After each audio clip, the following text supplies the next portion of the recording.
उनको पता है कि अमित शाह जो ये बयान दे रहे हैं वो घबराहट में दे रहे हैं, उनके अंदर एक हताशा है, और उनको पता है कि भारतीय जनता पार्टी भी कोई तमिलनाडु से पीएम नहीं देने जा रही नहीं, तो अभी डबल इंजन उंजन भी कहने की हैसियत इनकी खत्म हो गई है। आखिर अमित शाह ने जो बात करी है तो उसमें कुछ बड़े इश्यूज को इन्होंने भौड़ेपन ढंग से उसको दबाने की कोशिश करी है। देखिए, आरएसएस ने तो रोना रो ही दिया है कि हिंदुत्व उसे नहीं चलेगा।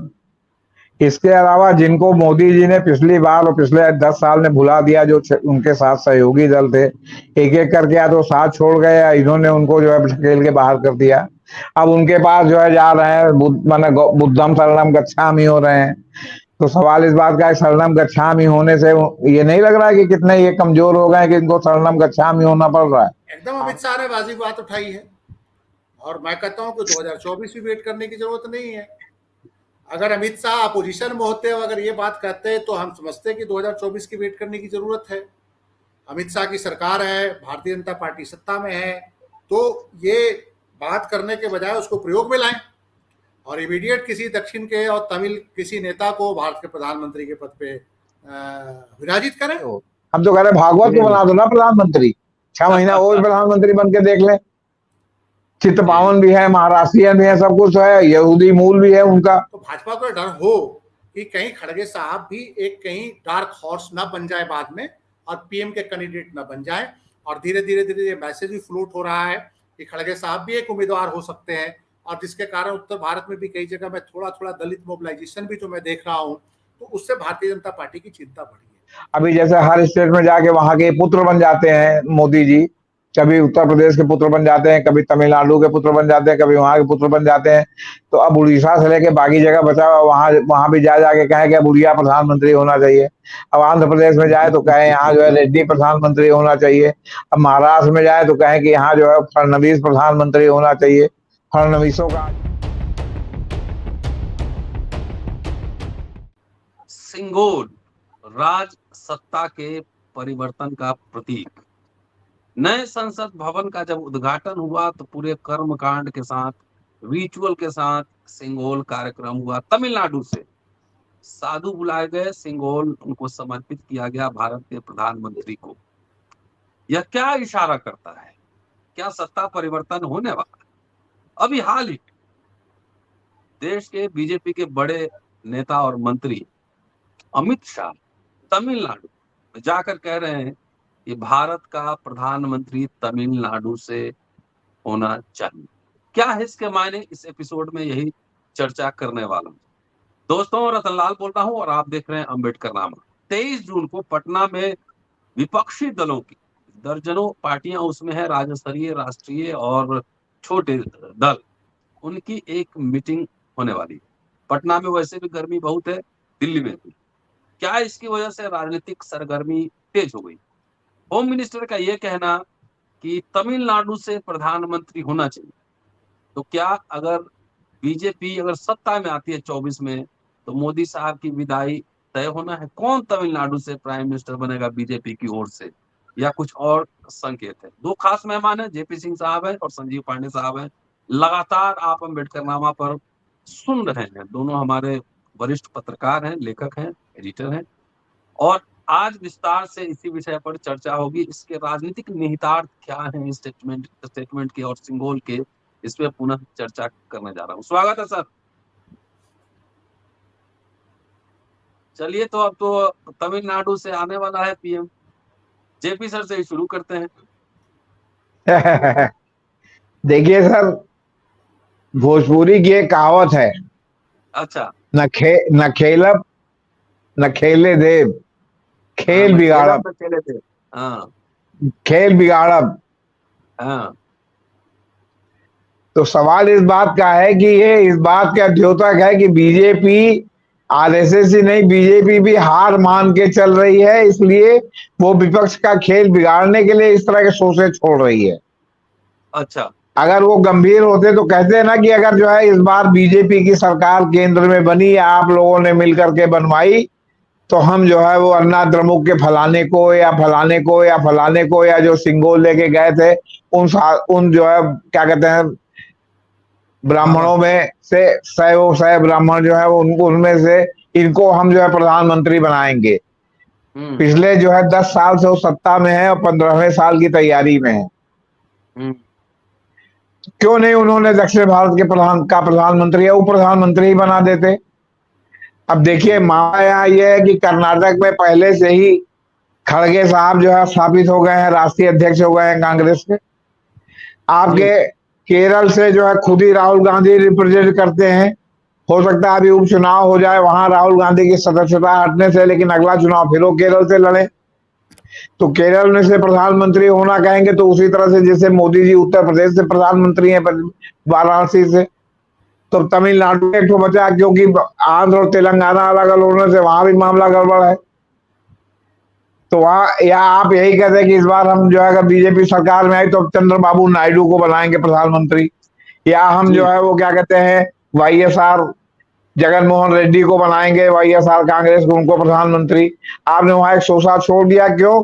क्योंकि आप उनकी प्रांतीय अस्मिता को जगा करके आप विपक्ष की जो 23 तारीख की एकता है, जिसके स्टालिन बहुत बड़े चैंपियन है, उनको आप पटरी से उतारना चाहते हैं।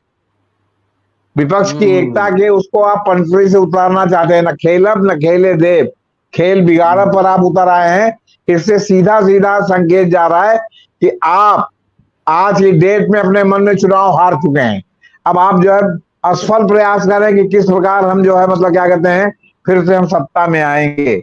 इसलिए आप जो है और खुल करके आप क्या कहते हैं गंदगी पर उतर आए हैं। आपने नाम लेके क्यों नहीं कहा कि हम इनको बनाएंगे अगर हम सत्ता में आए, या इनको हम बनाएंगे, सब लोग इनको सपोर्ट करो, उसके बाद दक्षिण भारत का प्रधानमंत्री बनेगा। अगर खड़गे प्रधानमंत्री थोड़ी देर के लिए बने, हम एक हाइपोथेटिकल बात है, एक तो दलित भी बनेंगे और दक्षिण भारत के भी होंगे।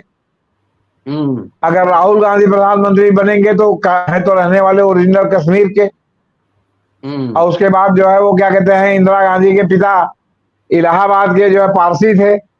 इंदिरा गांधी के हस्बैंड मतलब राजीव गांधी के पिता तो इलाहाबाद से उनका संबंध हो गया, वायनाड से चुनाव जीत रहे हैं, तो कई स्टेट को रिप्रेजेंट करेंगे अगर वो फिर से केरल से चुनाव जीत करके आए। आप कहते हैं कि हम जो है वो विजयन को जो है प्रधानमंत्री बनाएंगे, जो है अब की बार जो है हमारी केरल की सरकार बनी। तो सवाल इस बात का है कि आप तो ने जो दक्षिण भारत में सोचा छोड़ा, उसका सीधा सा अर्थ है कि आप जो है खेल विपक्ष का बिगाड़ना चाहते हैं। उनकी जो है राजनीतिक अस्मिता को जगा करके आप चाहते हैं कि खेल बिगड़े ताकि वो भी दावेदारी करें, ताकि विपक्ष की एकता न होने पाए, जो कि फिलहाल की डेट में आपके ईडी और सीबीआई को देखते हुए आपने विपक्ष को एक कर दिया। विपक्ष अपने से एक नहीं हुआ, आपने विपक्ष को उत्पीड़न करते करते विपक्ष को एक कर दिया कि हम एक नहीं होंगे तो ये हमको खा जाएंगे। तो असली तो जो है वो भेड़िया आप हैं, अब भेड़िया करके दूसरों को लकाने की कोशिश कर रहे हैं, तो दांव चलेगा नहीं। जी संजीव जी से पूछते हैं, संजीव जी के पास क्या इंफॉर्मेशन है, दक्षिण भारत में इनके संपर्क भी हैं। जी संजीव जी। देखिए, जो अखबारों में खबर आई है कि क्लोज डोर मीटिंग थी बीजेपी के नेताओं की, जो तमिलनाडु के जो राज्य स्तरीय जो नेता थे, इनके जो ऑर्गेनाइजेशंस के जो रिलेटेड जो ऑफिस जो पदाधिकारी थे, उनकी मीटिंग में अमित शाह ने बात करी, ये अखबारों में आई है। हालांकि अमित शाह ने ये बात कही है नहीं कही है, ये सूत्रों के हवाले से लीक हुआ है, कोई उन्होंने पब्लिक रैली में नहीं कही है। और अगर कही है तो मैं कहता हूं कि अमित शाह ने बहुत वाजिब बात कही है कि तमिलनाडु से प्रधानमंत्री क्यों नहीं हुआ। दक्षिण भारत को हमेशा इस देश के अंदर भेदभाव का शिकार होना पड़ा है, और बहुत गलती से एक एक्सीडेंटल पीएम दक्षिण भारत के बने थे देवगौड़ा साहब, जो बहुत लंबे समय नहीं काट पाए, और उनके साथ कांग्रेस से भी बने थे नरसिम्हा राव साहब। हाँ, नरसिम्हा राव आंध्र प्रदेश से बने थे, लेकिन अगर सुदूर दक्षिण की बात करें तो हर दिन जो देवगौड़ा साहब है वो कर्नाटक जो रियल साउथ का जो गेट है वहां से एंट्री जो है कर्नाटक से, तो देवगौड़ा साहब बने थे। लेकिन मैं कहता हूं कि एकदम अमित शाह ने वाजिब बात उठाई है, और मैं कहता हूं कि 2024 भी वेट करने की जरूरत नहीं है। अगर अमित शाह अपोजिशन में होते और अगर ये बात कहते तो हम समझते कि 2024 की वेट करने की जरूरत है। अमित शाह की सरकार है, भारतीय जनता पार्टी सत्ता में है, तो ये बात करने के बजाय उसको प्रयोग में लाएं और इमीडिएट किसी दक्षिण के और तमिल किसी नेता को भारत के प्रधानमंत्री के पद पे विराजित करें। और गुजरात को प्रतिनिधित्व मिल चुका है, 9 साल गुजरात के प्राइम मिनिस्टर रह चुके हैं, गृह मंत्री भी गुजरात के ही हैं, 2 महत्वपूर्ण पोर्टफोलियो गुजरात के पास है। तो अगर जो सिद्धांत रूप में बोलने से अच्छा है कि व्यवहार रूप में इसका प्रयोग करें कि दक्षिण भारत के किसी भी भारतीय जनता पार्टी के नेता जो तमिलनाडु से संबंधित है उसको 2024 में वेट करने के बजाय अभी ही उनके नेतृत्व में उनको प्रधानमंत्री बनाया और फिर उनके नेतृत्व में जो है अगला लोकसभा भाजपा लड़े। तो कम से कम भारतीय जनता पार्टी के ऊपर जो एक आक्षेप लगता है और दक्षिण के लोग कहते भी हैं कि उत्तर भारतीय पार्टी है, ब्राह्मणों की पार्टी है, बड़ियों की पार्टी है, तो उससे भी इनको निजात मिलेगा। लेकिन ये सिर्फ बात करने के कि दक्षिण का कोई प्रधानमंत्री नहीं बना, तो मैं समझता हूं कि ये तो सिवाय राजनीतिक बयान के और कुछ नहीं होंगे अंदर। और ये तमिलनाडु में जो कर्नाटक चुनाव हारने के बाद जो भाजपा के अंदर हताशा है कि आखिर उत्तर भारत के में से जो अब दक्षिण भारत में जो हमारी एंट्री हो रही थी, कर्नाटक उत्तर भारत से कर्नाटक में एक अच्छी एंट्री हुई थी, वहां पे हमारी सरकार चली गई और बहुत बुरी हार भाजपा को हुई है। और उस हार का जो इम्पैक्ट है वो केरल तक नजर आ रहा है। पहले केरल और तमिलनाडु में बहुत वीक है भारतीय जनता पार्टी, वैसे में कर्नाटक की हार से ये बड़े परेशान हैं। देखिए राज्यों के अंदर, देखिए भारत में इतना बड़ा राज्य है, 140 करोड़ की आबादी है, इतने राज्य हैं, तो हर राज्य को तो प्रधानमंत्री का पद दे नहीं सकते। और सामान्य रूप से जिस राज्य की बहुत बड़ी आबादी होती है उस राज्य के मुख्य प्रधानमंत्री इस देश में बनते रहे हैं। पंडित नेहरू बने, इंदिरा गांधी बनी, राजीव गांधी बने, नरसिंह राव जैसे है कि आप कर रहे हैं आंध्र प्रदेश से बने ही। तो पहले 1980 से पहले तो देखिए बीपी सिंह भी जब बने थे, 1990 में चंद्रशेखर भी बने थे। तो सामान्य रूप से उत्तर प्रदेश का बहुत बड़ा एक मेजोरिटी अगर देखेंगे कार्यकाल के हिसाब से तो सबसे ज्यादा उत्तर प्रदेश ने ही राज किया। 2 महीना के लिए चरण सिंह भी बन गए थे, आपको याद होगा।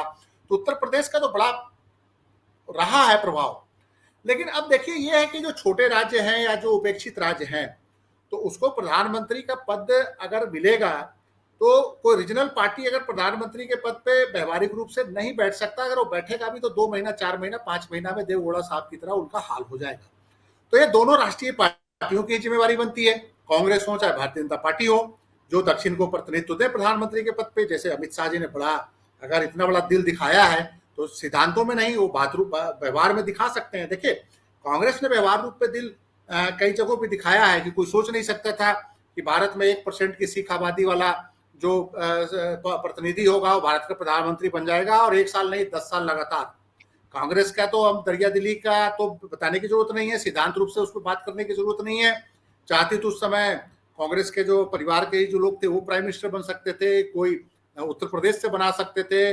लेकिन उन्होंने सबसे अल्पसंख्यक जो 1% भी भारत में होगा, मुश्किल से 100% होगा जिनकी आबादी, उनको इन्होंने भारत का प्रधानमंत्री दिया था और 10 साल लगातार रहे। उन्हीं के नेतृत्व में 2 चुनाव कांग्रेस ने लड़ा। तो कांग्रेस के ऊपर तो आप क्वेश्चन उठा नहीं सकते। तो ये भारतीय जनता पार्टी ने जो बात करी है, भारतीय जनता पार्टी अब तमिलनाडु की बात कर रही है। पहले इनको बहुत ज्यादा चिंता वल्लभ भाई पटेल की थी कि पटेल भारत के प्रधानमंत्री होते अगर उनके साथ साजिश नहीं होती तो, और नेहरू जी ने साजिश करके पटेल को प्राइम मिनिस्टर नहीं बनने दिया। तो ये एक इंपॉर्टेंट मसला भाजपा ने उठाया है, बड़ा इशू है। और हो सकता है कि भाजपा के अंदर एक डर हो, जैसा कि अभी जेपी सिंह जी ने खड़गे साहब की चर्चा करी, तो भाजपा को डर हो कि कहीं खड़गे साहब भी एक कहीं डार्क हॉर्स ना बन जाए बाद में और पीएम के कैंडिडेट ना बन जाए। और धीरे धीरे ये मैसेज भी फ्लोट हो रहा है कि खड़गे साहब भी एक उम्मीदवार हो सकते हैं, और जिसके कारण उत्तर भारत में भी कई जगह में थोड़ा थोड़ा दलित मोबिलाइजेशन भी जो मैं देख रहा हूं, तो उससे भारतीय जनता पार्टी की चिंता बढ़ी है। तो अब देखिए दिल्ली के गद्दी के लिए अलग अलग राज्यों के अलग अलग दावे रहे हैं। एक अमित शाह से अगर अलग चले तो वेस्ट बंगाल के पीएम बनते बनते रह गए, 2 पीएम बनते हुए रह गए थे। आपको याद होगा ज्योति बसु को कामरेडों ने ही नहीं बनने दिया था, जबकि तय हो चुका था कि ज्योति बसु पीएम बनेंगे। प्रणब मुखर्जी की अंतिम इच्छा रही कि हम पीएम बन जाए, आपको याद होगा मनमोहन सिंह ले गए उनकी कुर्सी। और एक जो मराठा सेनापति हैं जिनकी एकदम शुरू से अहम इच्छा रही है कि मराठों ने दिल्ली पे शासन किया, पेशवाओं ने शासन किया, पेशवाओं ने मुगलों से लड़ाई लड़ी, इसका इतिहास पढ़ाया भी जाता है कि बालाजी विश्वनाथ और जो पेशवा बाजीराव, जो 2 पेशवा और थे, उन्होंने दिल्ली को काफी कंट्रोल किया। उसके बाद 1990-91 में एक बार एक पेशवा जो शरद पवार थे मराठा पेशवा, वो भी दिल्ली की गद्दी पे बैठ सकते थे, लेकिन उनको भी साजिश करके नॉर्थ इंडियंस ने बैठने नहीं दिया। तो ये बात और ये डिस्कशन चलता रहता है। तो उसमें अब है कि टाइम है कि अमित शाह इस पे व्यवहार रूप में तुरंत फैसला ले कि तमिलनाडु से किसी की पीएम को अभी बनाएं और उनके नेतृत्व में भारतीय जनता पार्टी चुनाव लड़े 2024 का। जेपी सर, ये वाकई ये मल्लिकार्जुन खड़गे फैक्टर है या इस ओर की इशारा है कि अगली बार अगर बीजेपी जीत भी गई तो मोदी साहब प्रधानमंत्री नहीं बन सकते हैं? नहीं, अब की बार ये इशारा साफ साफ है कि हम हार रहे हैं। अच्छा। ये इशारा साफ साफ है कि हम जो है असफल कोशिश कर रहे हैं कि किसी प्रकार हम विपक्षी एकता में पलीता लगा दें। क्यों? क्योंकि अगर तमिलनाडु में जो है उनकी राजनीतिक अस्मिता जागी तो विपक्ष की एकता को ही प्रभावित करेगी। मैं थोड़ा इतिहास में भी जाना चाहता हूं। उस स्टेट का कोई भी आदमी प्रधानमंत्री या कोई भी दल नहीं बन सकता जो किसी न किसी समय में अलगाववादी आंदोलन में रहा हो, या जो भारत को अपने प्रांत से अलग करना चाहता हो, या जो तमिलनाडु केवल तमिलों के लिए, मराठा केवल मराठियों के लिए, बंगाल केवल बंगालियों के लिए कहता रहा। जो आदमी ऐसा कहेगा उसकी स्वीकार्यता नहीं होगी। फिर जो आदमी दाऊद से लेके तमाम संबंधों के बारे में, जिसके बारे में हमेशा संदेह रहेगा, उसको हो सकता है कि और जो राजनीतिक दल के बड़े बड़े राजनेता हैं जो इन सब चीजों को जानते हैं, वो उसको जो है अपना राष्ट्रीय नेता बना करके प्रधानमंत्री का पद न सौंपे। ये सब फैक्टर अपनी जगह पर कायम है, चाहे इसे कोई माने या चाहे न माने, और चाहे कोई कितना बड़ा छत्रप हो। अब देवगौड़ा साहब जब प्रधानमंत्री बने थे तो आधा समय तो सोने में निकाल दिया उन्होंने, आधा समय अपने लड़कों को मैनेज करने में निकाल दिया उन्होंने। तो देवगौड़ा साहब सोते ही रह गए और प्रधानमंत्री पद जो है उनके पैर के नीचे से सरक गया। वही मैं कह रहा हूं कि अगर कर्नाटक में जो है हेगड़े साहब प्रधानमंत्री बने होते, कर्नाटक में देवराज अरस प्रधानमंत्री बने होते, कर्नाटक से एस.आर. बोम्मई के पिताजी जो अभी मुख्यमंत्री थे, इनके पिताजी मुख्य प्रधानमंत्री बने होते, तो देवगौड़ा से बेहतर परफॉर्मेंस होता, ऐसा मेरा व्यक्तिगत मानना है। अब सवाल है कि नरसिम्हा राव तो हाइबरनेशन में थे, अचानक राजीव गांधी की मौत हो गई तो वैकुंठ था, तो उसमें नरसिम्हा राव तो ऐसे एकदम सर और झुक करके दब गए थे और लग रहा था कि अब गए तब गए, प्रधानमंत्री बन गए। अच्छा खासा 5 साल उन्होंने कांग्रेस को पलीता लगाने में लगाया। जो कांग्रेस को पलीता लगा उसके बाद ना उसमें नरसिम्हा राव सरकार का बहुत बड़ा योगदान है। राजीव गांधी की जो हत्या हुई, जो चंद्रा स्वामी के यहाँ जो 4 शेर बैठते थे, जो ताश खेलते रहते चंद्रा स्वामी के चरणों में बैठ के, हमारे बलिया के माननीय चंद्रशेखर सुब्रमण्यम स्वामी, आपके तुषार कांति घोष अमृत बाजार पत्रिका के मालिक है ना, और नरसिम्हा राव, ये 4 आदमी वहां ताश खेलते थे, उसमें नरसिम्हा राव बन गए। सुब्रमण्यम स्वामी को आप देखिए रहे, और चंद्रा स्वामी पर राजीव गांधी की हत्या का मुकदमा भी चला, ठीक है, कोर्ट से छूट गए, खैर अब काल कवलित भी हो गए। तो सवाल इस बात का है कि दक्षिण भारत से बना कोई, लेकिन वो उसमें उस तरह का जो है काबिलियत नहीं थी कि जो वो प्रधानमंत्री पद को 5 साल खींच सकता, सबको साथ लेके चल सकता, और 24 घंटा सोता नहीं। पता चला पार्लियामेंट में बैठे हैं तो सो रहे हैं, उनकी आई बारी बोले अच्छा अच्छा। तो ये इस तरह का कोई प्रधानमंत्री इस देश में नहीं चल सकता, वो चाहे उत्तर भारत का हो चाहे दक्षिण भारत का हो। और तमिलनाडु में भले वो आज विपक्ष के साथ हो, वहां एआईएडीएम के इनके साथ हो, लेकिन उनकी इंटीग्रिटी और उनके उसके नियत के ऊपर हमेशा पूरे देश को, चाहे तमिल लिट्टे का मामला हो, चाहे उसके पहले हिंदी एजिटेशन हो, चाहे उसके पहले हो कि तमिलनाडु केवल तमिलों के लिए वहां पैर जमाने के लिए उन्होंने किया हो, ये सब काम वो कर चुके हैं। और यूपीए भी जो बदनाम हुई, तो सुरेश कलमाडी तो एक नमूना थे, बाकी सब दक्षिण भारत के जो सहयोगी मंत्री थे, चाहे वो ए राजा हो, चाहे वो जो है आपके क्या कहते हैं ये तो करुणानिधि परिवार के जो है वो मारन हो, इन्हीं लोगों की वजह से यूपीए सरकार में दुनिया भर के घपले घोटाले के तमाम मामलों में आरोप लगे। जी संजीव जी, ये तमिलनाडु में अभी रूलिंग पार्टी डीएमके है, स्टालिन उसके नेता है, और स्टालिन ने तो कोई इच्छा, उनकी पार्टी की ओर से कोई इच्छा तो इस तरह की जाहिर हुई नहीं है। तो क्या ये डोरा डालने की कोशिश हो रही है क्या, जैसा जेपी सर कह रहे हैं? देखिए, क्षेत्रीय दलों के जो अपनी लिमिटेशंस पता है, जो समझदार क्षेत्रीय दल के नेता हैं वो इन परिस्थितियों को जानते हैं कि भारत के ऊपर, दिल्ली के ऊपर शासन करने के लिए कुछ एक प्री कंडीशंस हैं। उसमें एक लैंग्वेज बहुत बड़ा बैरियर बन जाता है कम्युनिकेशन का। दूसरा, स्टालिन को भी पता है कि अगर हम 30-32 एमपी लेके प्राइम मिनिस्टर भी बनेंगे तो एक समझौते का प्राइम मिनिस्टर बनेंगे, कब मेरी कोई टांग खींच दे, स्टेट से भी चले जाएं, दिल्ली से भी चले जाएं। ऐसे ही तृणमूल कांग्रेस को भी अपना लिमिटेशन पता है। शरद पवार को लिमिटेशन तब तक नहीं पता था जब तक वो कांग्रेस में थे। जब एनसीपी में गए, रीजनल पार्टी बन गए, तो वो भी सोच सकते हैं कि हम एक्सीडेंटल अगर बन जाए देवगौड़ा साहब की तरह तो बन जाए। देखिए, रीजनल पार्टियों के जो तमाम समझदार नेता हैं, सबको लिमिटेशंस पता है। वो अमित शाह से घबरा नहीं रहे हैं। अमित शाह के इस बयान से उनको पता है कि अमित शाह जो ये बयान दे रहे हैं वो घबराहट में दे रहे हैं, उनके अंदर एक हताशा है, और उनको पता है कि भारतीय जनता पार्टी भी कोई तमिलनाडु से पीएम नहीं देने जा रही है और ना कोई तमिलनाडु से पीएम बनाएगी। जस्ट एक चुनावी शगुफा है। सेकंड ये कि स्टालिन इतने समझदार हैं कि वर्तमान परिस्थितियों में वो भारतीय जनता पार्टी के साथ नहीं जाएंगे। कम से कम ये स्टालिन को तमिलनाडु की जमीनी हकीकत पता है। तमिलनाडु को पता है कि उनके जो प्रमुख विपक्षी दल है आज की डेट में इतनी कमजोर है, खास करके जयललिता की डेथ के बाद कोई भी करिस्मेटिक लीडर एआईएडीएमके के पास नहीं है। भारतीय जनता पार्टी वहां पे इतनी कमजोर है कि बहुत ताकत लगाएगी। पहले तो अकेले एक सीट भी जीतने की स्थिति में नहीं है। अगर किसी से समझौता करती है एआईएडीएमके से तो मैक्सिमम 1 या 2 सीट जीतने की स्थिति में है। तो स्टालिन ने इस बात को गंभीरता से लिया नहीं। इनफैक्ट मैं थोड़ा सा ये देख रहा हूं, और स्टालिन को गंभीरता से लेने की जरूरत भी नहीं है। आज उन्होंने मजाक भी किया है, कल किसी स्टेटमेंट में, किसी कार्यक्रम में कहा कि फिर तो लॉटरी खुल गई। भारतीय जनता पार्टी के जो 2 नेताओं का नाम उन्होंने लिया है, कहा था इनकी लॉटरी खुल गई है, वेट किस चीज की कर रहे हैं, उनको पीएम बढ़ा दे। वो नाम मैं नहीं जान समझ पा रहा हूँ कौन है, उनका नाम थोड़ा सा दक्षिण भारतीय है। अभी मैं पढ़ रहा था, जो 2 भारतीय जनता पार्टी के स्थानीय नेता है, उन पर स्टालिन ने कॉमेंट भी किया है कि यही 2 हो सकते हैं, तो प्राइम मिनिस्टर जाके बन जाए। तो स्टालिन ने तो बड़ा मजा लिया इस पे, और स्टालिन जान रहे हैं कि क्यों बोला जा रहा है, कैसे बोला जा रहा है। देखिए, सवाल ये है ना, सवाल ये है कि इस तरह के प्रतीकों से आप कितने काम चलाएंगे कि हम गुजरात को प्राइम मिनिस्टर दे दिया। गुजरात का क्या हो गया, प्राइम मिनिस्टर दे दिया तो क्या बेरोजगारी खत्म हो गई? गुजरात इस समय सबसे वर्स्ट परफॉर्म्ड स्टेट है हेल्थ में और एजुकेशन में। ऐसे तो प्राइम मिनिस्टर कोई बहुत बड़ा क्राइटेरिया नहीं होता। अगर प्राइम मिनिस्टर ही बहुत बड़ा क्राइटेरिया होता तो उत्तर प्रदेश तो आज देखिए क्या हाल है, कितने प्राइम मिनिस्टर उत्तर प्रदेश ने दिए।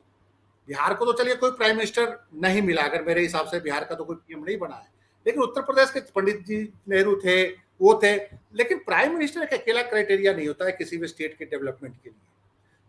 और कोई भी प्राइम मिनिस्टर अगर बनता है तो सर्वदर्शी होता है, समदर्शी होता है, हर राज्य को बराबर दृष्टिकोण से देखता है।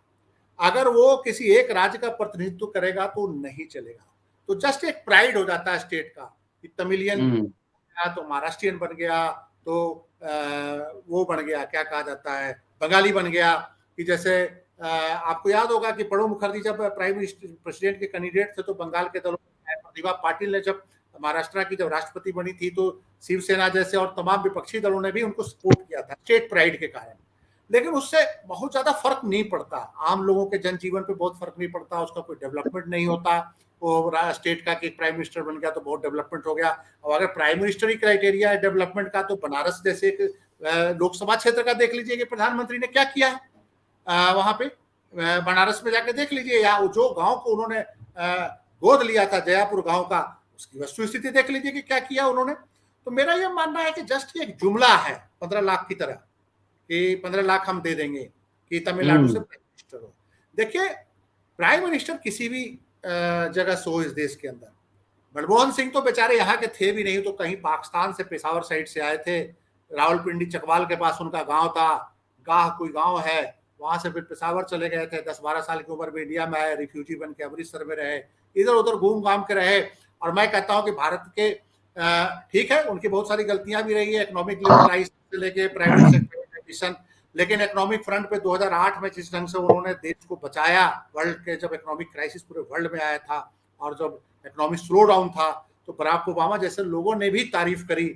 और पीछे भी बराक ओबामा ने कार्यक्रम में कहा था कि भाई मैं मनमोहन सिंह की दाद देता हूँ। तो मनमोहन सिंह पाकिस्तान से आया हुआ एक बंदा भारत का प्रधानमंत्री बना और उसने पूरे देश का सोचा। तो ये जो प्राइड है, ये बहुत फॉल्स प्राइड होता है, जनता को बहकाने का प्राइड होता है कि हम आपके स्टेट हो जाएगा, आपके स्टेट से अगर प्राइम मिनिस्टर हो जाएंगे। मान के चले कि करुणानिधि प्राइम मिनिस्टर हो जाते, मान के चले कि ज्योति बसु ही हो जाते, चलिए ज्योति बसु को तो कामरेडों ने ही नहीं होने दिया, अगर वो 1 साल 2 साल रह जाते तो क्या आमूल चूल परिवर्तन वेस्ट बंगाल में कर देते उससे पहले, क्योंकि लगातार वो 20 साल चीफ मिनिस्टर वहां रहे थे, 1972-73 में सीएम बन गए थे, लेकिन उसके बावजूद बंगाल की वस्तु स्थिति में आज तक कोई परिवर्तन नजर नहीं आया, चाहे वो वहां कामरेड रहे हो, चाहे टीएमसी वाले रहे हो। सिस्टम वहां का वैसे ही चल रहा है, पुराना सिंडिकेट, एक गैंग होता है, वो उसी ढंग से पूरे स्टेट को ऑपरेट करता है, हर काम को ठेका से लेकर सरकारी ट्रांसफर पोस्टिंग तक। तो ये जो बेसिक जो गवर्नेंस का जो मॉडल होता है उसका इससे कोई लेना देना होता है, सिर्फ एक चुनावी जुमला होता है। और मैं समझता हूं कि स्टालिन को पता है कि प्राइम मिनिस्टर होगा तो कांग्रेस पार्टी से होगा, अगर विपक्ष की सरकार बनी तो। यही वस्तु स्थिति नीतीश कुमार भी जानते हैं। नीतीश कुमार को ये लगता है कि बहुत ज्यादा कुछ झगड़ा हो गया तो मेरी ये लॉटरी खुलने वाली बात तो कोई रीजनल पार्टी सोच सकता है कि एकाएक लॉटरी खुल जाएगी कोई, तब तो बात बन सकती है। नहीं तो सारे जानते हैं कि जिस ढंग से मनमोहन सिंह का मॉडल पे सरकार बनी थी 2004 में, उसी ढंग की कोई विपक्षी सरकार बन सकती है, क्योंकि सबसे बड़े दल को अगर सरकार देना हो। तो मेरा ये मानना है कि ये एक सिवाय जुमला फेंक के उन्होंने सोचा है कि तमिलनाडु में जैसे सेंगोल का जुमला है, और सेंगोल का जुमला इसलिए फेंका है कि देखिए भारतीय जनता पार्टी के अंदर एक बड़ा कंट्राडिक्शन है।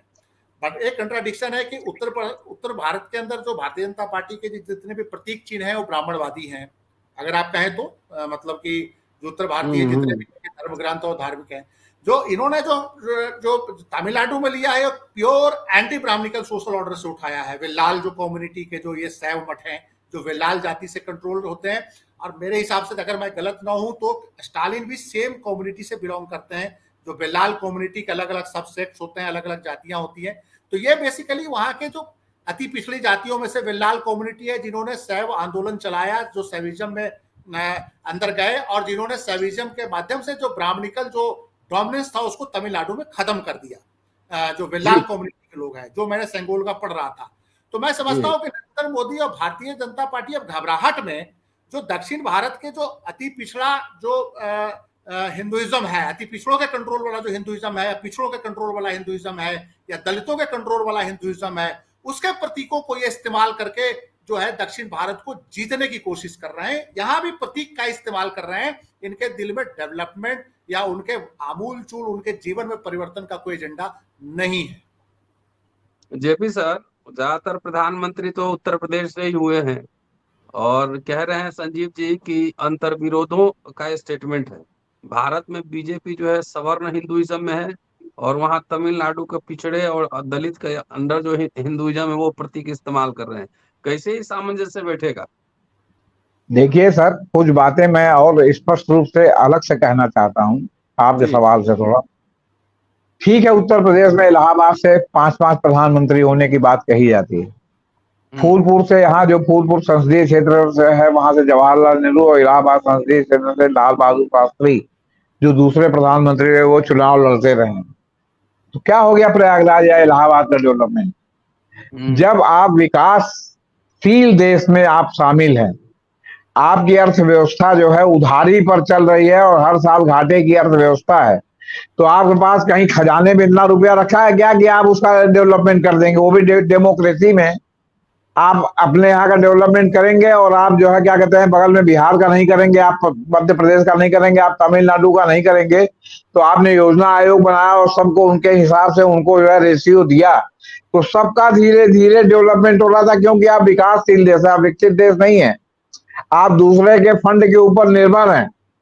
आप अपने घर में ही देख लीजिए कि अगर आप विकासशील आपका परिवार है या अमेरिकी परिवार मान लीजिए, तो पता चलेगा कि आपके यहाँ हर चीज उधारी की है, जिसमें हर महीने आपकी तनख्वाह से किस्त जा रही है। तो उसमें अगर कोई कहे कि आप हमारे लिए स्पेशल ये कर दीजिए, तो आप कैसे कर देंगे? आप हमको बताइए। आपको तो सबको लेके चलना है। डेमोक्रेसी है ये, कोई जो है राजतंत्र तो है नहीं। और ये तो है नहीं कि राजतंत्र में आप अपना राजतंत्र चलाएंगे, आप प्रयागराज से प्रधानमंत्री हो गए तो प्रयागराज को स्वर्ग बना देंगे और बाकी को नर्क रहने देंगे। ये चल नहीं सकता लोकतंत्र में। लोग कान पकड़ के निकाल बाहर कर देंगे, आप चाहे जितने बड़े नेता हो आपका। तो सवाल है कि जब आप विकासशील देश है, जब आप विकसित देश नहीं है, और आपकी पूरी अर्थव्यवस्था उधारी पर चल रही है, उधार लो, काम चलाओ, और उसका जो है ब्याज चुकता करो। आज भी देश की इकोनॉमी में ब्याज का एक बहुत बड़ा फैक्टर है, जो अंतरराष्ट्रीय जो है क्या कहते हैं मुद्रा एजेंसियों को देना पड़ रहा है, समझ लीजिए आप। वो आप देखेंगे तो आपको लगेगा तो कई स्टेट के बजट से ज्यादा है। तो सवाल इस बात का है कि जब आप डेवलपिंग कंट्री हैं और आपको पश्चिमी चकाचौंध चाहिए, तो आपको बहुत चीजों से कंप्रोमाइज करना पड़ेगा। और प्रधानमंत्री, मैं कह तो रहा हूँ कि आप तमिलनाडु का प्रधानमंत्री बना दे, वो गारंटी दे कि प्रयागराज को स्वर्ग कर देंगे। हम सबसे पहले झंडा लेके उसका आगे आगे चलेंगे। आपको बता, हमें मालूम है कि आपके पास फंड सीमित है, उसी में आपको इतने राज्यों को समायोजित करना है। 140 करोड़ की आपकी आबादी हो गई है, सबके लिए स्वास्थ्य, सबके लिए शिक्षा, सबके लिए जो है दवाई कहाँ से लाएंगे आप बताइए। आप तो आप कुछ इधर से काटेंगे, कुछ उधर से काटेंगे, कुछ उधर से काटेंगे। प्रधानमंत्री बनना, संजीव जी ने बहुत सही कहा कि एक प्राइड की बात हो सकती है तो उत्तर प्रदेश के मुख्यमंत्री राजपूत ठाकुर क्षत्रिय, उत्तराखंड के क्षत्रिय हैं, उत्तर प्रदेश के मुख्यमंत्री हैं। क्या क्षत्रियों के लिए हो रहा उत्तर प्रदेश में? एक प्राइड के अलावा जो क्षत्रिय प्राइड में होगा कि हाँ क्षत्रिय मुख्यमंत्री, बाकी क्या हो रहा है हम पूछ रहे हैं आपसे, बताइए। आप बिहार के हैं, नीतीश कुमार कुर्मी है, वहां बिहार में कुर्मियों का क्या हो रहा है? हाँ, एक सीना चौड़ा करके चल रहे हैं और जगह जो है थाने में वहां वहां उनकी गुंडाई चल रही होगी, भाई ये कुर्मी नेता, इसे बोलो मत, नहीं मुख्यमंत्री से सीधे शिकायत कर देंगे। इसके अलावा क्या है? कौन सा डेवलपमेंट हो रहा है? उत्तर प्रदेश में मुलायम सिंह इतने दिन तक रहे, कौन से यादवों को उन्होंने मुलायम सिंह यादव बना दिया? ये बताइए हमको आप। बहन मायावती थी इतने दिनों से, कौन से दलित को उन्होंने बना दिया? बल्कि अधिकांश दलित नेता जो उनके साथ गए थे सब छोड़ करके आज या तो राजनीति से संन्यास ले चुके हैं या किसी और पार्टी की शरण में चले गए, बहन जी के साथ नहीं है। तो अगर डेवलप्ड आपकी कंट्री है, आप अमेरिका के प्रेसिडेंट बनते हैं तो हो सकता है कि आपको जो है थोक में कई डेवलपमेंट कर दें। लेकिन अगर आप भारत के विकासशील देश के प्रधानमंत्री बनते हैं तो चाहे उत्तर प्रदेश से बने, चाहे तमिलनाडु से बने, चाहे बंगाल से बने, चाहे आप गुजरात से बने, आपकी लिमिटेशन हमेशा रहेगी। उसमें हर आदमी को जो है वो क्या कहते हैं, ब्रेड में हिस्सा चाहिए और सबको आपको कम और ज्यादा देना पड़ेगा। आप एक जगह का अनियंत्रित विकास नहीं कर सकते, चाहे वो प्रधानमंत्री का क्षेत्र ही क्यों न हो, वरना तो यहाँ फूलपुर से ज्यादा चमकना ही चाहिए। जवाहरलाल तो रहे, उसके बाद लाल बहादुर शास्त्री यहीं के रहे, बाकी लोग बीपी सिंह इलाहाबाद के जरूर हुए थे, बाकी उत्तर प्रदेश से हुए थे। चंद्रशेखर बलिया के थे, क्या बलिया में डेवलपमेंट कर दिया उन्होंने? आपके क्या कहते हैं, इंदिरा गांधी रायबरेली की थी, रायबरेली में कौन सा डेवलपमेंट हो गया? आप बता, 4 फैक्ट्री खुल गया, डेवलपमेंट है? तो सर आप एक बात लगातार कहते रहे हैं कि लखनऊ और दिल्ली में भी थोड़ा सा जो है ना वो टेंशन है, लखनऊ और दिल्ली में। क्या तमिलनाडु नहीं में टेंशन नहीं, ये इनका ये कहने का सिर्फ एक ही हमारे हिसाब से निहितार्थ है कि अब की बार जो है बीजेपी सरकार जा रही है, तो जा रही है तो दूसरे का खेल अगर बन रहा हो तो हम उसको कैसे बिगाड़ें, इसके लिए इन्होंने कहा कि तमिलियन होना चाहिए। संजीव जी ने बहुत सही कहा कि अभी 2 साल 1 साल का समय बचा है, आप 6 महीने के लिए किसी तमिल को क्यों नहीं प्रधानमंत्री बना देते और कहिए कि मैं हनुमान की तरह उनका चुनाव प्रचार करूंगा और फिर अगर बीजेपी जीती तो फिर मैं इन्हीं को प्रधानमंत्री बनाऊंगा। आप कहते हैं, आप ये मत कहिए कि उनके लीडरशिप में चुनाव जीतेंगे या नहीं जीतेंगे। तो सवाल इस बात का है कि वो है ना कि न खेलम न खेले देव, खेल बिगाड़ा भी। खेल बिगाड़ने की अमित शाह की भोली कोशिश है जो सफलीभूत नहीं होगी। जब आरएसएस ने हार मान लिया तो इनकी क्या औकात? संजीव जी, कुरुक्षेत्र में जंतर मंतर बना हुआ और इसी बीच पटना में ही विपक्षी दलों की मीटिंग है, लगातार प्रोटेस्ट भी जारी है, विपक्षी दल यूनाइट हो रहा है। ये दबाव तो नहीं? देखिए 3-4 बातें बहुत सामने घटना घटी ना। एक जैसे कर्नाटक में जो कर्नाटक के जो मंत्री ने आदेश दिया कि जितने भी संघ परिवार को जो जमीन का आवंटन हुआ है उसकी मैं जांच करवाऊंगा कि आवंटन जो है क्या नियमों के अनुसार हुआ है, क्या उनसे नियमों के अनुसार उनसे राशि ली भी गई है कि नहीं ली गई है जमीन आवंटन के बदले। फिर इधर आप देखिए कि किसान जबरदस्त रूप से उत्तेजित हैं। कल से ही कुरुक्षेत्र के हाईवे को, दिल्ली जम्मू हाईवे जाम है इस समय, कल से, कल दोपहर से अभी तक जाम, अभी थोड़ी देर पहले तक 2 घंटे पहले तक जाम, मतलब कि दिन में 12 बजे तक जाम खुल नहीं पाया था। प्रशासनिक अधिकारी बहुत प्रयास कर रहे थे और मसला एमएसपी का है, सूरजमुखी पे एमएसपी का, और एमएसपी का मसला फिर इलेक्शन से पहले गर्मा रहा है और ये सवाल उठ रहा है कि एमएसपी कागजों में है, सूरजमुखी पे तो एमएसपी है ही नहीं और बाकी जो एमएसपी है कागजों पे है, 2-3 राज्यों में है। थर्ड जो सबसे बड़ी बात यह है कि संघ परिवार ने खुद ही अपने मुखपत्र में ही लिख दिया ऑर्गेनाइजर में और नरेंद्र मोदी के जो परफॉर्मेंस पे ही सवाल उठाया गया है कि 2024 में क्या वो चुनाव जितवा सकते हैं या राज्यों के चुनाव जितवा सकते हैं। देखिए एक बड़ी अहम मसला है कि अब इनके पास जवाब देने के लिए कुछ नहीं है। देखिए दक्षिण के राज्य जो हैं, आखिर अमित शाह ने जो बात करी है तो उसमें कुछ बड़े इश्यूज को इन्होंने भौड़ेपन ढंग से उसको दबाने की कोशिश करिए।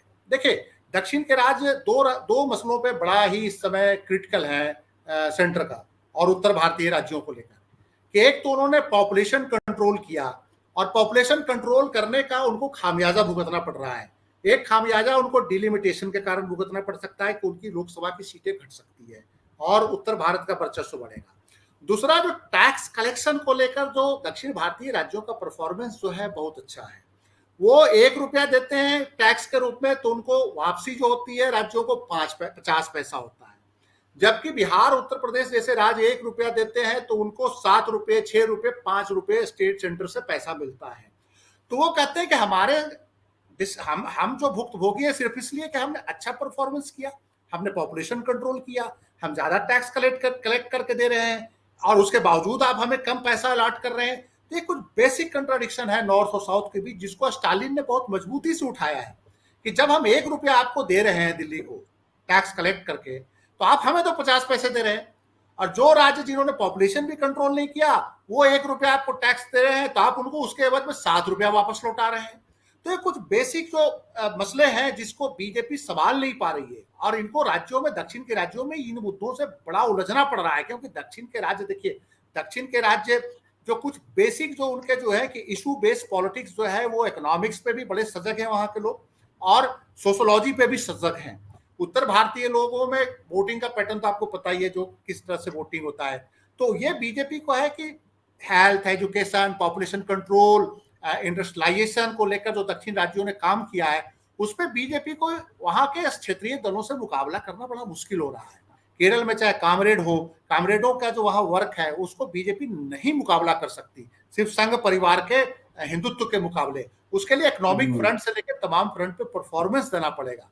कर्नाटक में इन्होंने हिंदुत्व का जो खेल खेला, देखिए दक्षिण के राज्यों में एक बार हिंदुत्व पे आए लोग, खास करके कम्युनिटी, लिंगायत कम्युनिटी के लोग आए, उसमें कास्ट भी और हिंदुत्व का एक बड़ा ही अच्छा मिश्रण था। कास्टीज का, हिंदू का, कुछ कास्ट और हिंदुत्व का मिश्रण करके बीजेपी ने सत्ता प्राप्त कर लिया। लेकिन लोग इतने जागृत थे कि उनको 5 साल 10 साल में उनको हिंदुत्व के तिलिस्म से वो होने लगा और उन्हीं लोगों ने बीजेपी को धक्का देके उतार दिया और इतनी बुरी तरह से उतारा कि आप सोच नहीं सकते, आपके सामने है कि वही लोग जो हिंदुत्व की विचारधारा में बहे हुए थे उन्होंने बीजेपी को ध्वस्त कर दिया वहां पे। तो दक्षिण के राज्यों का जो एक बेसिक जो कल्चर वो है, माइंड सेट है, वोटिंग पैटर्न लोगों का, उसको लेकर बीजेपी की चिंता बहुत बड़ी है। चलिए, फाइनल कमेंट जेपी सर, क्या दक्षिण कार्ड बीजेपी खेलने की कोशिश करेगी तो क्या कुछ चल पाएगा? देखिए, आरएसएस ने तो रोना रो ही दिया है कि हिंदुत्व उसे नहीं चलेगा। इसके अलावा जिनको मोदी जी ने पिछली बार और पिछले 10 साल में भुला दिया, जो उनके साथ सहयोगी दल थे, एक एक करके या तो साथ छोड़ गए या इन्होंने उनको जो है खेल के बाहर कर दिया। अब उनके पास जो है जा रहे हैं, बुद्धम शरणम गच्छामि हो रहे हैं। तो सवाल इस बात का है, शरणम गच्छामि होने से ये नहीं लग रहा है कि कितने ये कमजोर हो गए कि इनको शरणम गच्छामि होना पड़ रहा है। आपस में तो जूता लात चल रहा है। क्यों नहीं गडकरी से किसी मन से ये कहवाते कि जो है लाल किला पर खड़ा करा के कहवा दें रामलीला मैदान में कि मैं इस बार भी मोदी जी को प्रधानमंत्री बनाना चाहता हूँ। काहे नहीं कहवा देते? नागपुर के मुख्यालय से क्यों नहीं कहवा देते हैं कि मैं इन्हीं को प्रधानमंत्री बनाना चाहता हूँ? और उधर योगी से क्यों नहीं कहवा देते कि जो है नहीं, अब की बार जो है फिर से मोदी ही बनेंगे? ये तो कोई नहीं कह रहा है भाजपा की सरकार बनेगी, ये नहीं कोई कह रहा है कि फिर से मोदी बनेंगे। तो सवाल है कि और इन सब आचरणों से कि दक्षिण भारत का प्रधानमंत्री हो, अभी जैसे हर स्टेट में जाके वहां के पुत्र बन जाते हैं मोदी जी, कभी उत्तर प्रदेश के पुत्र बन जाते हैं, कभी तमिलनाडु के पुत्र बन जाते हैं, कभी वहां के पुत्र बन जाते हैं। तो अब उड़ीसा से लेके बाकी जगह बचा हुआ वहां भी जाके कहें कि अब उड़िया प्रधानमंत्री होना चाहिए। अब आंध्र प्रदेश में जाए तो कहें यहाँ जो है रेड्डी प्रधानमंत्री होना चाहिए। अब महाराष्ट्र में जाए तो कहें कि यहाँ जो है फडणवीस प्रधानमंत्री होना चाहिए। फडणवीसों का आजादी के आंदोलन में 1857 में बहुत बड़ा जो है योगदान फडणवीस का था, नाना फडणवीस का। तो फडणवीस को प्रधानमंत्री होना चाहिए। वो तो मुख्यमंत्री से हटा के उनको उप मुख्यमंत्री बना दिया उन्होंने। तो सवाल इस बात का है कि वो तो हर जगह जाके अपने अवसर के अनुसार जो है उसका जो है लाभ उठाते हैं कि मैं यहीं का बच्चा हूँ, मैंने यहीं पर चाय बेची थी, मैंने यहीं पर शतरंज खेला था, है अब मैं यहीं पर जो है गंगा स्नान करता हूँ और मैंने यहीं पर गुल्ली डंडा फलाने के साथ खेला था। एक हिंदुस्तान में बनारस के संपादक हुए थे, तो मुझको आदेश हुआ कि वो बनारस जा रहे हैं, जेपी सिंह आप हिंदुस्तान में जाके बनारस उनसे मिलाइए, औपचारिक मुलाकात। तो मैं वहां गया तो उनके घर में 10 लोग बैठे हुए थे, पता चला उनके साथ गुल्ली डंडा खेलते थे, पता चला उनके साथ गंगा स्नान करते थे। समझे कि नहीं आप? वो 10 लोग गुल्ली डंडा से लेके गंगा, हम आप समझ गए कि ये संपादक क्या होंगे। तो उन्होंने मुझको ज्ञान दिया कि वो जो इलाहाबाद हाईकोर्ट की खबरें हैं, वो सिंह साहब आप लोग जो है ऐसे ही क्यों रिपोर्ट कर देते हैं, उसमें जो है पूरा विशेषण लगा के रिपोर्ट कीजिए। हमने कहा कि बिल्कुल संपादक जी आप बिल्कुल सही कह रहे हैं, लेकिन आप हमारी भी एक अर्थ सुन लिए। बोले क्या? हमने कहा इलाहाबाद हाईकोर्ट का आदेश है कि जब तक हम दस्तखत न कर दें तब तक वो आदेश छपना नहीं चाहिए, और आदेश छपेगा तो उसका विश्लेषण बाद में अलग से चाहे जो करिए। बाकी अगर आप हमारा आदेश चाह रहे हैं तो आदेश जो है बिल्कुल एकदम जो है वो वर्बल टाइप का एकदम बिल्कुल होना चाहिए, उसमें जरा सा भी डेविएशन इधर उधर नहीं होना चाहिए। तो देखिए सर, गलती हम करेंगे और सर के बल आप खड़े होंगे, क्योंकि संपादक और प्रिंटर पब्लिशर उसके लिए जिम्मेदार होता है, रिपोर्टर जिम्मेदार नहीं होता। तो मेरा एक सुझाव है। बोले क्या? हमने कहा कि आप कुछ नमूने के तौर पर हमारे यहाँ दिल्ली हाई कोर्ट है, उसकी रिपोर्टिंग भिजवा दिए कि आप लोग इस तरह किया कीजिए, हम लोग भी उसी तरह करेंगे। लेकिन गलती हम करेंगे, सजा आपको होगी, इस बात को समझे रहेगा, फिर हमसे आप जवाब तलब मत कीजिएगा। तो रहने दीजिए, फिर जैसे है वैसे ही रहने दीजिए। और एक कहानी और बनाना चाहता हूँ कि पानी पे चढ़ाने वाला, जैसे वो तमिलियों को पानी पे चढ़ा रहे हैं, हम लोगों के यहाँ आपका पूर्वी उत्तर प्रदेश और बिहार के कुछ इलाकों में ये है कि कोई आदमी अगर दहेज अपने लड़के की ठाकुर साहब ज्यादा मांगते हैं तो लोग साजिश करके एक बड़े आदमी को शादी वाला बता के उनके घर में अगर लड़का रहता जिसकी दहेज मांगते थे उनके यहाँ जो है ले जाते। तो पता चला कि 10 किलो मिठाई लोगों ने खरीद लिया उनके यहाँ ले जाने के लिए। 500 रुपए, 500 रुपए वाले, 500 रुपए वाली गड्डी 5000 की निकाली, उन्होंने दे दिया कि आपने घर में बच्चों को सबको दे दीजिएगा।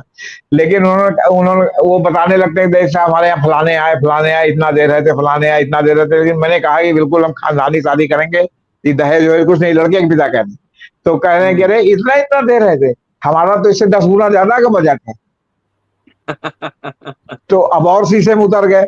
उसके बाद उनको उन्होंने जब 5000 रुपया ऐसे ही दे दिया घर में बांटने के लिए, और 10 किलो मिठाई पहले ही ले गए, तब उनके दिमाग में घुस गया कि गुरु पानी पे चढ़ गया, मतलब अब इतनी बड़ी पार्टी आ रही तो इतनी बड़ी पार्टी तो कोई आगे नहीं कहीं। लेकिन एक हमारे यहाँ दिक्कत है, हमारे यहाँ एक मुसम्मात की जो है काफी उम्र में मौत हो गई, उनकी साल भर बाद बरसी होगी, तो हम लोग बरसी के बाद ही कुछ कर पाएंगे। मैंने अब 1 साल का टाइम भी हो गया। अब 1 साल जो शादी वाला जाके हमारा तो उनके यहाँ तय है, हमारा तो उनके यहाँ तय है। इसके बाद वही पार्टी एक और आदमी को 8-9 महीने बाद भेजती है या साल भर बाद। बकरा तो बहुत बढ़िया। नहीं तो उन्होंने कहा कि अरे भाई वो शादी कहीं हमारी तो उनके यहाँ तय है, उनके यहाँ कोई मर हो गया था, कहीं मर गया। अरे उनके यहाँ तो उनकी लड़की की शादी अभी 6 महीना पहले हुई है, तो मरा वाला कहाँ है? तब इन्होंने पता लगाया तो पता चला कि वो तो सब प्लांटेड मामला था। समझे आप? और उसके बाद निहायती कंप्रोमाइजिंग टाइप की शादी करनी पड़ी। तो वही वाला हाल है कि वो तमिलियों को चाह रहा है तमिल प्रधानमंत्री बन जाए, तो वही बना दो भैया, काहे मना किए हो? हम तो कह रहे भागवत को बना दो ना प्रधानमंत्री, 6 महीना वो प्रधानमंत्री बन के देख ले। चित्तपावन भी है, महाराष्ट्रियन भी है, सब कुछ है, यहूदी मूल भी है उनका, बना दो, उन्हीं को बना दो। हाँ ठीक है, शुक्रिया आप दोनों का, और बहुत अच्छा लगा। ये वक्त बताएगा कौन बनेगा प्रधानमंत्री, लेकिन सिंगोल के बहाने अब तमिलनाडु तो यही नहीं, एक बात और भी है। मणिपुर में जिस तरह डबल इंजन की सरकार फेल हुई है और गृह युद्ध का हालात है, तो अभी डबल इंजन भी कहने की हैसियत इनकी खत्म हो गई। चलिए अगला एपिसोड मणिपुर पे, बहुत दिन हो गया मणिपुर पे बातचीत हुई नहीं है, तो अगले एपिसोड में मणिपुर पर चर्चा करेंगे। शुक्रिया सर, शुक्रिया।